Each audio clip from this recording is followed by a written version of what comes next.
Good morning, happy Monday.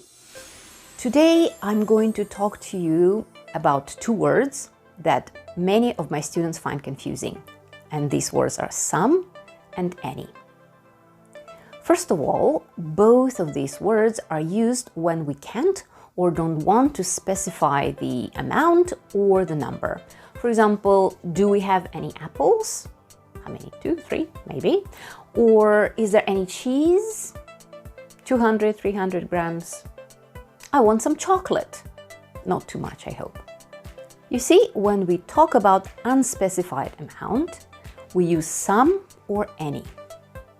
And today I'm going to tell you a story that will help you to remember when to use some and when to use any. And the story goes like this.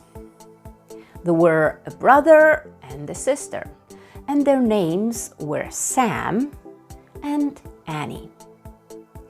Sam was a very positive person, always happy, and he was also very polite. Look at his bow tie. Annie, on the other hand, was always negative, always complaining, and she would always wear her hair in a ponytail like that. End of story. How will it help you to remember when to use some or when to use any? Take a look.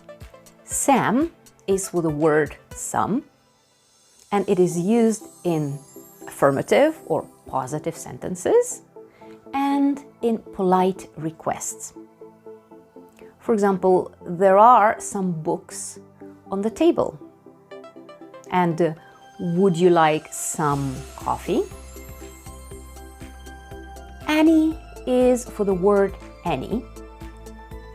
And the word any is used in negative sentences, as in there aren't any cucumbers in the fridge, or in questions, as in do you have any money? Annie's ponytail does look like a question mark, doesn't it? I hope it was helpful, and I hope this small picture will always help you to remember when to use some and when to use any. Have a wonderful day. See you next week. Bye-bye.